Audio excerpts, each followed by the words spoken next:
4. The Rabbit Sends in a Little Bill.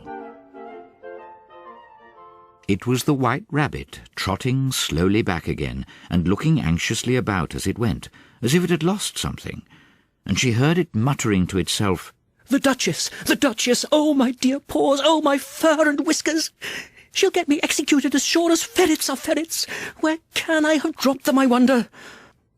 Alice guessed in a moment that it was looking for the fan and the pair of white kid gloves, and she very good-naturedly began hunting about for them, but they were nowhere to be seen. Everything seemed to have changed since her swim in the pool, and the great hall with the glass table and the little door had vanished completely.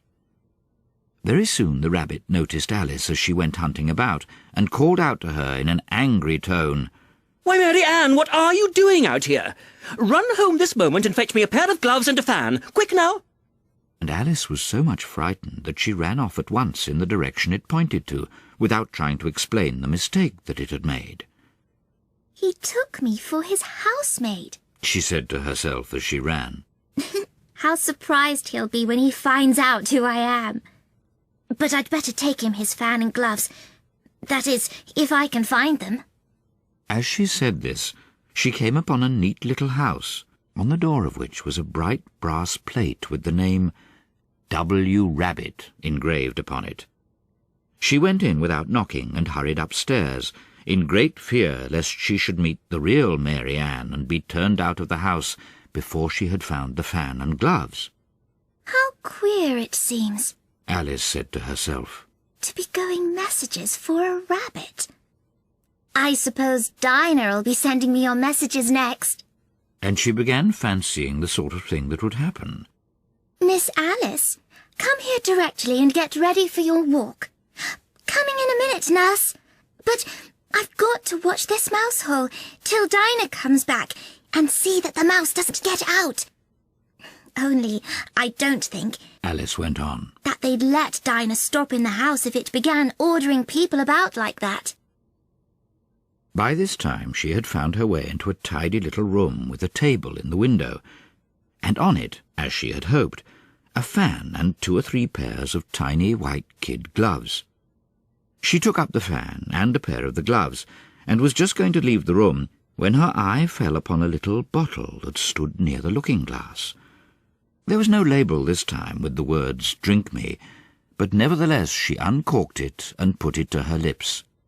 "I know something interesting is sure to happen," she said to herself, "whenever I eat or drink anything. So I'll just see what this bottle does. I do hope it'll make me grow large again, for really I'm quite tired of being such a tiny little thing." It did so indeed, and much sooner than she had expected. Before she had drunk half the bottle, she found her head pressing against the ceiling, and had to stoop to save her neck from being broken. She hastily put down the bottle, saying to herself, "Oh, that's quite enough. I hope I shan't grow any more. As it is, I can't get out at the door. Oh, I do wish I hadn't drunk quite so much." Alas, it was too late to wish that. She went on growing and growing, and very soon had to kneel down on the floor. In another minute there was not even room for this, and she tried the effect of lying down with one elbow against the door and the other arm curled round her head. Still she went on growing, and as a last resource she put one arm out of the window and one foot up the chimney, and said to herself, "Now I can do no more, whatever happens. What will become of me?" Luckily for Alice, the little magic bottle had now had its full effect, and she grew no larger. Still, it was very uncomfortable, and as there seemed to be no sort of chance of her ever getting out of the room again, no wonder she felt unhappy. "It was much pleasanter at home," thought poor Alice, "when one wasn't always growing larger and smaller, and being ordered about by mice and rabbits. I almost wish I hadn't gone down that rabbit hole. And yet, it's rather curious, you know, this sort of life. I do wonder what can have happened to me. When I used to read fairy tales, I fancied that kind of thing never happened, and now here I am in the middle of one. There ought to be a book written about me, that there ought. And when I grow up, I'll write one. But I'm grown up now, she added in a sorrowful tone. At least there's no room to grow up any more here. But then, thought Alice, shall I never get any older than I am now? That'll be a comfort one way, never to be an old woman. But then, always to have lessons to learn. Oh, I shouldn't like that. Oh, you foolish Alice, she answered herself. How can you learn lessons in here? Why, there's hardly room for you, and no room at all for any lesson books. And so she went on, taking first one side and then the other, and making quite a conversation of it altogether. But after a few minutes she heard a voice outside, and stopped to listen. "Mary-Ann!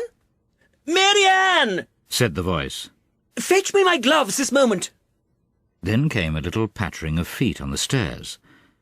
Alice knew it was the rabbit coming to look for her, and she trembled till she shook the house, quite forgetting that she was now about 1,000 times as large as the rabbit, and had no reason to be afraid of it.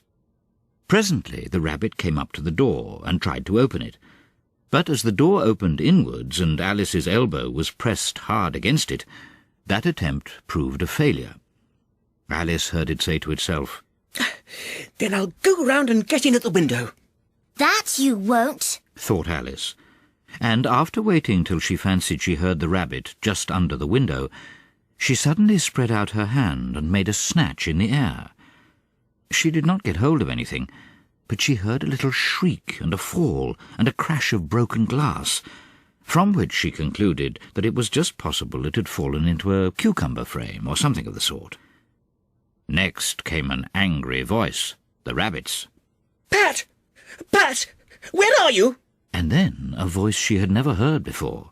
"Sure then I'm here, digging for apples, your honour." "Digging for apples, indeed," said the rabbit angrily.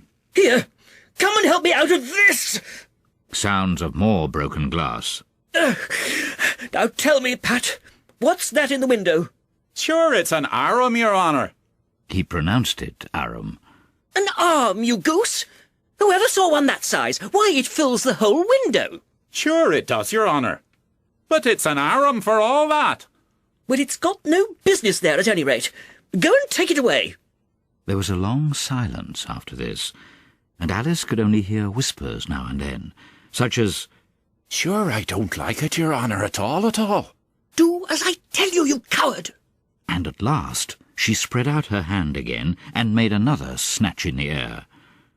This time there were 2 little shrieks and more sounds of broken glass.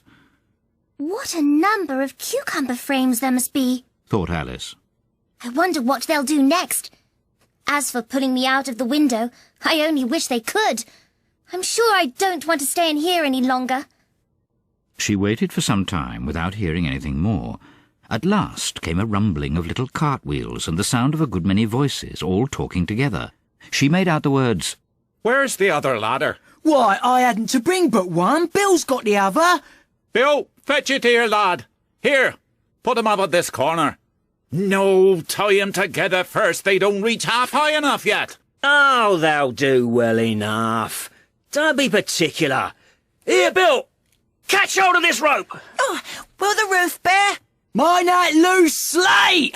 Oh, it's coming down! It's below! A loud crash. Now, who did that? "It was Bill, I fancy. Who's to go down the chimney?" "Nay, I shan't. You do it." That I won't, then. "Bill's got to go down." "Here, Bill, the master says you've got to go down the chimney." Oh, so Bill's got to come down the chimney, has he? said Alice to herself. Why, they seem to put everything upon Bill. I wouldn't be in Bill's place for a good deal. This fireplace is narrow, to be sure, but I think I can kick a little. She drew her foot as far down the chimney as she could and waited till she heard a little animal, she couldn't guess of what sort it was, scratching and scrambling about in the chimney close above her. Then, saying to herself, This is Bill! She gave one sharp kick and waited to see what would happen next. The first thing she heard was a general chorus of, There goes Bill! Then the rabbit's voice alone. Catch him! You by the hedge! Then silence. And then another confusion of voices. Hold up his head. Brandy now. Don't choke him. How was it, old fellow? What happened to you? Tell us all about it. Last came a little feeble squeaking voice. That's Bill. Thought Alice. Well, I hardly know. No more, thanky. I'm better now, but I'm a deal too flustered to tell you. All I know is something comes at me like a jack-in-the-box, and up I goes like a skyrocket. So you did, old fellow, said the others. We must burn the house down, said the rabbit's voice, and Alice called out as loud as she could. If you do, I'll set Dinah at you. There was a dead silence instantly, and Alice thought to herself, I wonder what they will do next. If they had any sense, they'd take the roof off. After a minute or two they began moving about again, and Alice heard the rabbit say, A barrowful will do to begin with.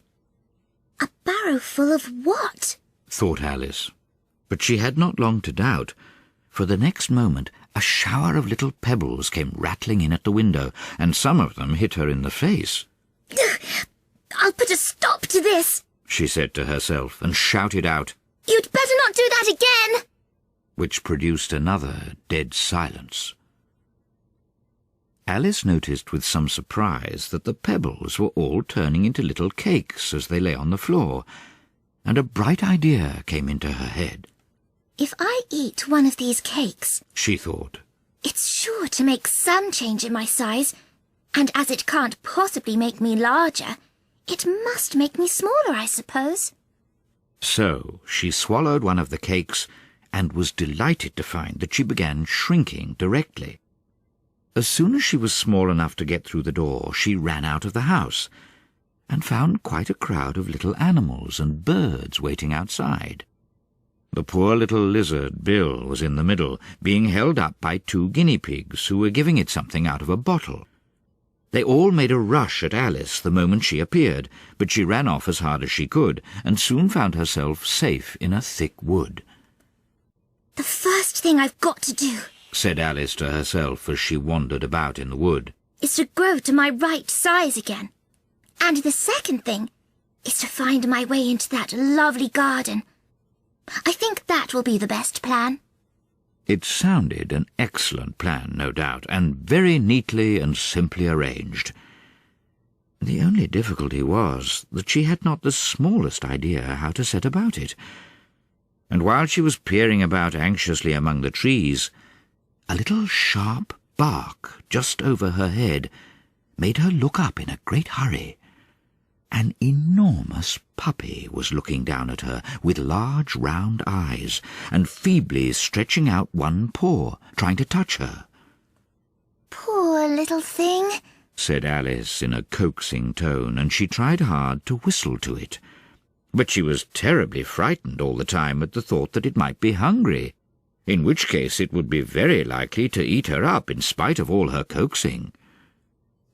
Hardly knowing what she did, she picked up a little bit of stick and held it out to the puppy, whereupon the puppy jumped into the air off all its feet at once with a yelp of delight, and rushed at the stick and made believe to worry it.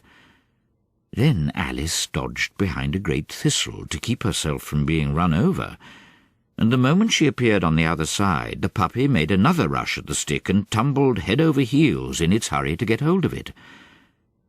Then Alice, thinking it was very like having a game of play with a cart-horse, and expecting every moment to be trampled under its feet, ran round the thistle again. Then the puppy began a series of short charges at the stick, running a very little way forwards each time and a long way back, and barking hoarsely all the while, till at last it sat down a good way off, panting, with its tongue hanging out of its mouth and its great eyes half shut. This seemed to Alice a good opportunity for making her escape, so she set off at once, and ran till she was quite tired and out of breath, until the puppy's bark sounded quite faint in the distance. And yet what a dear little puppy it was, said Alice, as she leant against a buttercup to rest herself and fanned herself with one of the leaves. I should have liked teaching it tricks very much, if I'd only been the right size to do it. Oh dear, I'd nearly forgotten that I've got to grow up again. Let me see, how is it to be managed? I suppose I ought to eat or drink something or other. But the great question is, what? The great question certainly was, what? Alice looked all round her at the flowers and the blades of grass, but she could not see anything that looked like the right thing to eat or drink under the circumstances. There was a large mushroom growing near her, about the same height as herself, and when she had looked under it and on both sides of it and behind it, it occurred to her that she might as well look and see what was on the top of it. She stretched herself up on tiptoe and peeped over the edge of the mushroom, and her eyes immediately met those of a large blue caterpillar that was sitting on the top with its arms folded, quietly smoking a long hookah, and taking not the smallest notice of her or of anything else.